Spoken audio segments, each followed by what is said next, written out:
Welcome to the Spiritual Development Channels. Good morning, spiritual developers. Today is a beautiful day. And today we're going to talk about lying to your spouse can drive them crazy. Now, everybody should listen to this. Have you ever been in a relationship where all you received from your spouse was lies, lies, lies, lies? And when you started out in a relationship, you've seen so much potential growth in a relationship. But then it was transformed into utter chaos by the injection of a lie. Nothing is uglier than the person who lies. You remember that first time in a relationship where you loved this individual and they told a lie and you looked them in their face like, are you serious? Not because the lie was just a small lie, but the lie was a bold-faced lie, and everything you loved about this person, you begin to question. Let's go into Proverbs 6:16. It talks about 6 things that the Creator hates. And some of these things are a false witness that speaketh lies, a lying tongue, and a heart that devises a wicked imagination, devises falsehoods. The scriptures basically deals on this because in the beginning, the Creator took the earth and everything out of utter chaos and brought it into order. Now, our job in this entropy reduction trainer, and entropy is energy going from organized to chaos. Reduction, reduce. Earth is a reduction trainer of entropy. We are to reduce the amount of order transforming into chaos. So it's our whole purpose that we stay in a system where lies and deceit brings everything you know into chaos. Businesses fall because of lies and deceit and treachery and betrayal. Families fall apart. Lies, deceit, betrayal, and treachery is the foundation that destroys everything that we know in this world of order. And that brings me to the book Dante's Inferno. In Dante's Inferno, the foundation of hell, the 9th circle, was established on betrayal. The worst thing you could do is betray somebody by destroying their trust. Trust is what enables a long-term relationship. Relationships are predicated upon trust and simplifies the relationship. Deceit is what removed man from the garden. Remember, the serpent misrepresented the truth by playing on man's perception. So when we lie to one another and partake from the tree of knowledge and of good and evil, and struggle with the bipolarity of what was said, is it true or is it false? Questioning the reality moves us out of our paradise. So anytime you start to question whether the person is telling you the truth or whether it's a lie, then you are not at peace with self. So lies are attached to the serpent, which is an implication that deceit sets off the primal and modern man's predatory senses. Think about it. When you see a serpent, you become acutely aware of its danger. When we see a lie or hear a lie, we must stop in our tracks as almost we see a snake and realize that this is a potential threat. In Leviticus 19:11, we're told not to lie or deceive one another. See, lies and deceit. See, one person say, well, I didn't tell a lie, but did you deceive? Did you mislead? Psalms 119, 163.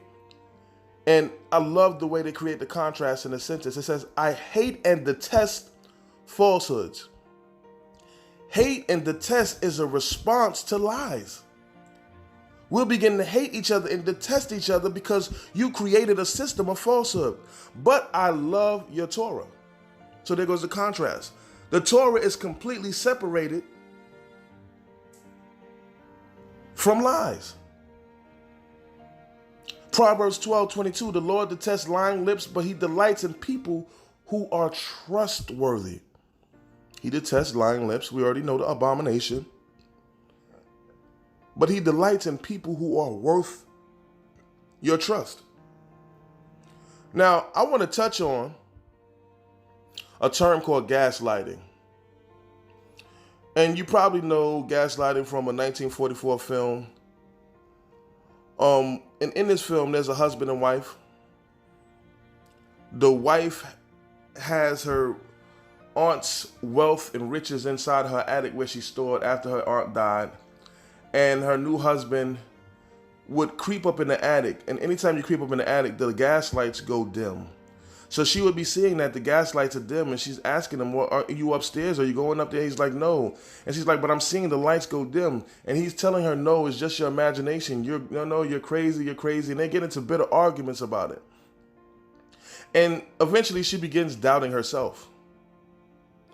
Maybe I am wrong. Maybe he's right. Maybe I'm just bugging. Maybe the things that I see, the things that I know aren't real. And she starts to go crazy. Later on, the husband leaves with all the riches and all the jewels from the attic. Gaslighting is when someone is having them doubt themselves, their reality, by constant lying. It leaves them doubting their judgment, their memory, their sanity, intuition, and perception. Most liars, lies, or gaslighting comes from two types of people: cheaters or people covering up addictions. Constantly lying to someone can lead to extreme behaviors. It's like you're having your reality ripped right from you. Now, here's some of the things that gaslighters are doing, some examples of gaslighters. Now, one of the first things that you know that you're being gaslighted is a person tells a bold-faced lie. A bold-faced lie. Evidence, everything right there, still deny it, caught with it in their hand, and they want you to believe that what they're saying is true, and your eyes, ears, and senses are not really picking up on what's true. This is the trick of a gaslighter. They know if they tell a lie of this magnitude, you won't know what to believe anymore. It'll throw you in a rage. This will cause you to be unsteady, and that's exactly where they want you. Because if you're unsteady and not solid with your thoughts, then how can you critique or criticize them? So to stop them from criticizing you, stop you from criticizing them, they will make you feel crazy. Gaslighters, they'll even deny they ever said something when they clearly said it. And even if you have the proof to show it. When they do this, you begin to question your reality. The more they gaslight you, the more you doubt yourself and get sucked into their chaos.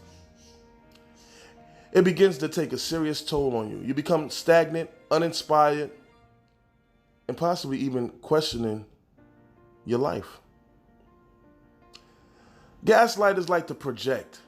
They try to find ways to accuse you of what they are really doing and start to nitpick the simplest things in the conversation. Now, when you catch a gaslighter, they'll make you feel like you're the one overreacting, you're the one crazy, and they'll even be madder than you.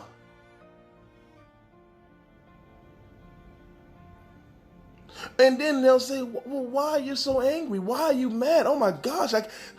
After they told you numerous amount of lies to make you lose your sanity.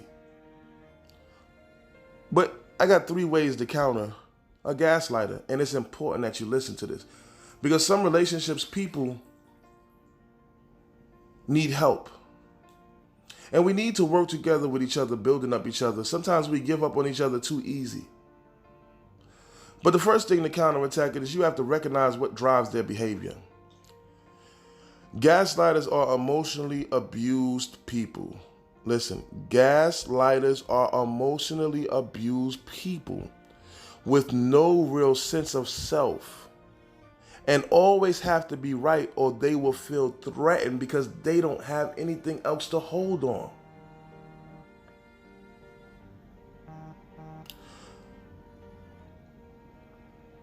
React properly to their claim. And what do I mean by that?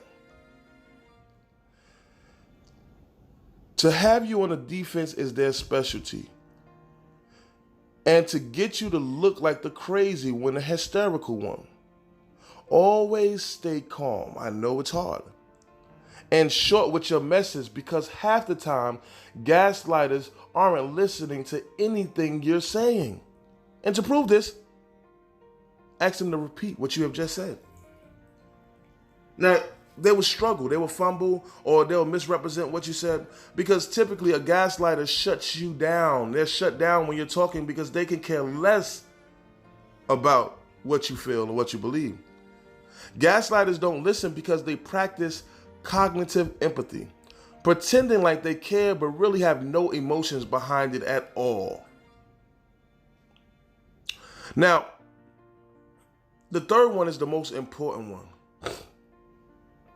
You cannot convince a gaslighter that they're gaslighting you. You cannot convince them that they're lying. They've been doing it their whole life and getting by. It's no need for them to change now. But what you can do that's very effective is come in groups of people who have been a victim of the gaslighting of an individual and show them where they're wrong and allow their manipulation to be shown and put on the table. Once a gaslighter sees this, they know the game is over. They realize that they have to make change or the people around them will leave them.